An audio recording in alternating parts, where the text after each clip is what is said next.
she can't encourage me about this, she'll encourage me about that. Even if I speak preaching, she'll always encourage me. Always. I've got a friend in England who... It's not Gary Clark, by the way. I've got a friend in England who, and I know a lot of people in England, so don't try and think it's that this person or that person. You'll be wrong for sure. But it's quite incredible. I've known these people a long time, and his wife is exactly the opposite. You know, when he gets up to preach, she sees her role as basically the person to correct him. And so, you know, I've been in their home and watched he gets home, and it's kind of half fun, but it's half not as well. She starts assassinating him. The things he said, and I'm so glad it reminds me of David in the Bible when he danced before the Lord, and his wife was so embarrassed. She said, well, how glorious is the King today? Like, pull him down. And one thing you can definitely do, always be a guy in every circumstance. You can't encourage in all these areas, find this thing you can, just keep encouraging. Gary's some brilliant stuff there about the hero that you marry. Then when you get him, you suddenly you don't want him, you want him to be your man rather than that guy who's out there changing the world. And I just think the power of encouragement is incredible, and it's one of her great gifts in life. I remember, was it Mrs. Osler? Was it Norma Osler? Yeah. Way back in the day, she had some sons, and she was a lovely lady and full of wisdom. And there was one particular son, I just had this memory right now, hope I get it right. But this one particular son was just not, there was just nothing lovely about him at this season of his life. She just didn't know what to do. It's probably here. Yeah. It's a women's conference, we're right. And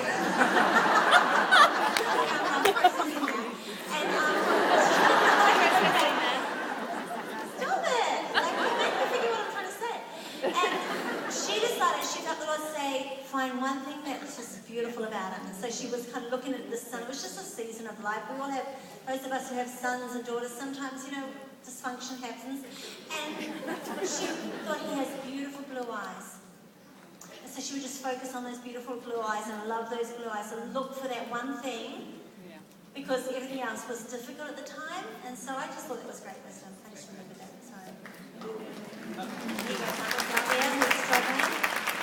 I think you see on TV so often people, women trying to get their men to kind of soften or become more vulnerable, and often it makes for quite a good TV show. But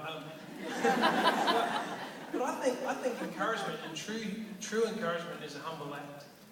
And I think humility really breaks down walls. It breaks down defences.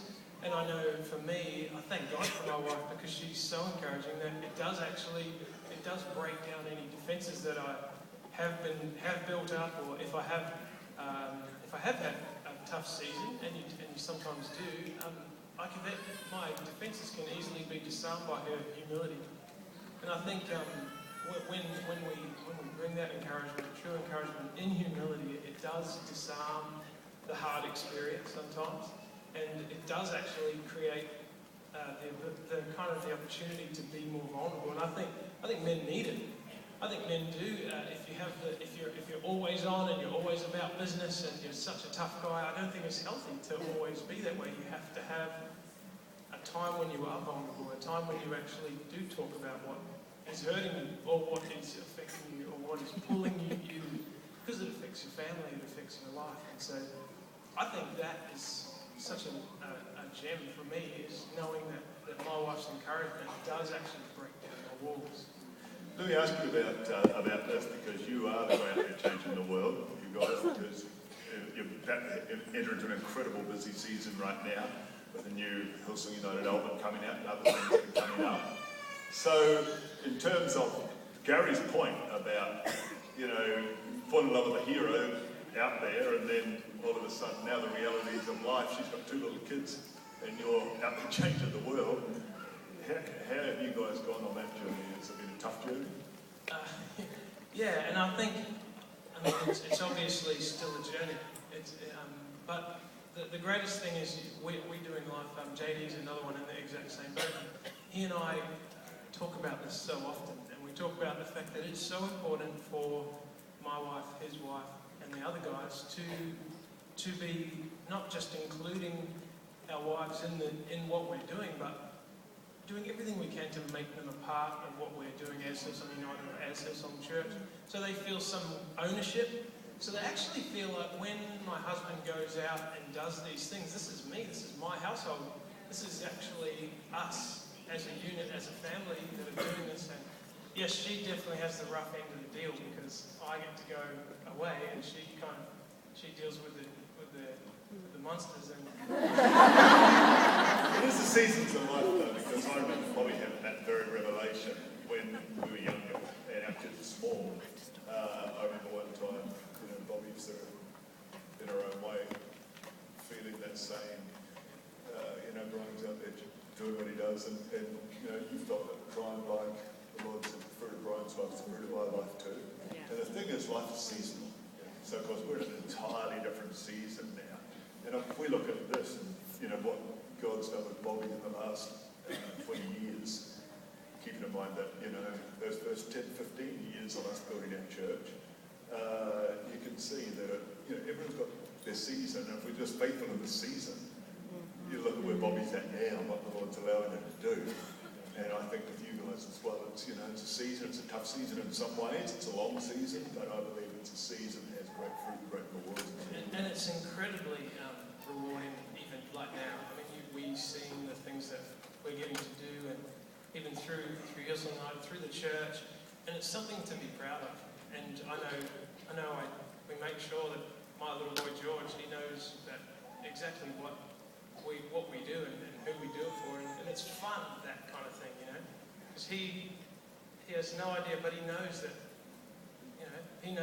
that we come to church and Jesus is my Saviour. I don't even know if he knows what that means, but he knows it. So George, the thing I love, if I was speaking to men, I'd say something completely different, but the thing, because we're our own worst enemy on this stuff, I think, sometimes, because the nature of coming home, honestly, sometimes when we're out and about, I mean, it has its own burdens, but a lot of the time you're being served the whole time.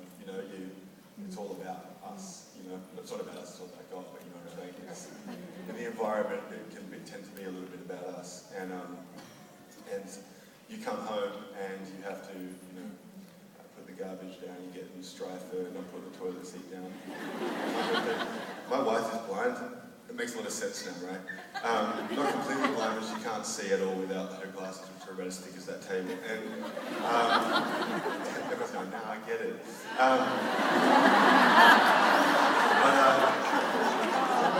But I came home the other week. I've been away for a few weeks, and of course it was the middle of the night, and she just comes in. She just yells at me. I have no idea what I've done. And when you're upset, whatever, And it turns out I lifted the toilet seat up, and because she couldn't see properly, she fell into it.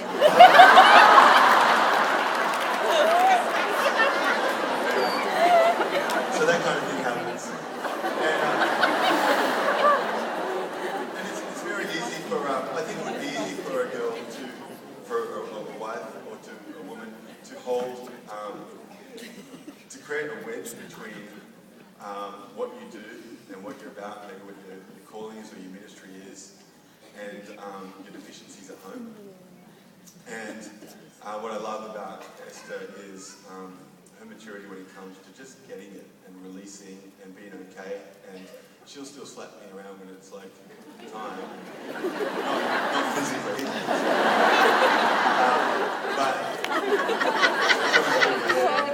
but at the same time, just knowing that she's behind me, that she gets it, it actually allows me to then include her in what I'm doing and feel her, let her feel that she's a part of it. And she loves it, and it's all she needs, So if I, send her a song, like just halfway through, or a lyric of a song, like she feels so included, and it just helps me when I get home to not be slapped around so much. It also helps that we believe in what we're doing, on a core level, but also as a family. We just believe in what God is doing and what He wants to do. I think there's another factor too, that we live in a very individualistic society, so we think about our own will and doing our own thing. And one thing that I found incredibly helpful when I was in a similar stage to the way you describe and where you're at now, I was traveling all the time, And I really felt God challenged me that the whole household is involved in this. All the way through Acts, it talks about Lydia and her household, the jailer and his household. And God spoke to us through Isaiah 8:18, where it says, "Here am I, and the children God has given me. We are signs and symbols in the land." And it really struck me that I might be traveling, or I might be doing one thing, but we're actually all part of this process.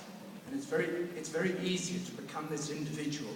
Well, my way isn't being things are not going right for me. But actually, if we see it as a family unit, then God's not only thinking of it as a unit, but He's got plans for the whole unit, which I think is really important, especially if you're the only one, or there's only a couple of you who are believers. So it's really important to think like that.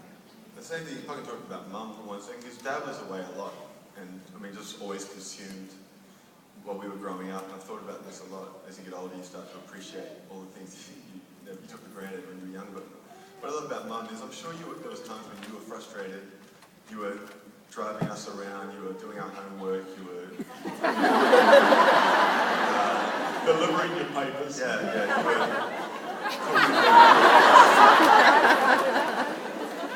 you were cooking, you're at least letting us order pizza and so forth.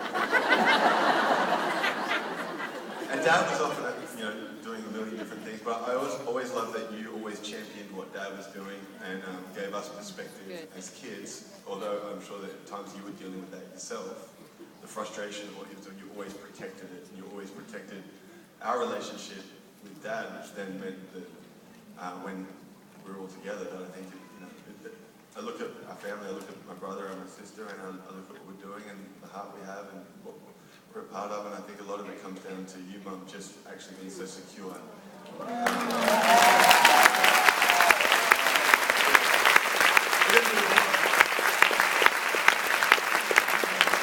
going to move on, but I just must mention right now, where's your wife Amanda right now? She's in South Africa. So how are you handling being a house husband? Well, it's wonderful looking after you wonderful people at Colour, because I get fed. I want to talk about this. What about when the guy's got strong spirit?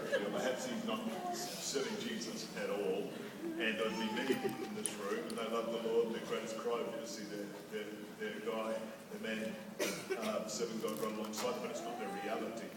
So it'd be great to have a little bit of a conversation around that. And so, Joel, I was just thinking before when you first started the question about what is the man and what should he be? And it's just a theory that I have, but and I'm not talking in generalities, and we have to, because we can't deal with everyone's specific situation, but generally it would seem like what a girl is attracted to in a man is strength, and what a man is attracted to in a girl is beauty. And where it gets all messed up is guys who want to be attracted by a woman, so we try to make the outside strong and the inside doesn't necessarily get attended to. And the same for a woman, can easily try to make the outside beautiful and the inside is not attended to. And what you're talking about now, it seems like, is what about the guy that on the outside can be successful, business guy, and, even look strong and masculine, but really the strength, it could be God created us. The strength is not necessarily just the outside, it's a strong humility. It's a strength of humility, a strength of character. And I would say that the girl, if you're with a partner with a guy who's spiritually weak, speak to the strength, the potential strength on the inside, as opposed to, so easy to get focused on the outside. And we can address, it'd just be great if you weren't such a slob and you looked after yourself, or you did this or did that. But it's all outside. But if we fix the inside, the real issue for any of the guys that are weak spiritually is, I think, only one of the cries, fundamentally the cry of a guy, is to be a strong man of God. And if you're not there yet, how does the girl help inspire toward that? See something and speak to that potential and strength on the inside. Let's watch the screens for a moment on this subject as well. We have the tension in New York a lot because people will get saved and then they go from elation to, oh my gosh, the one I love.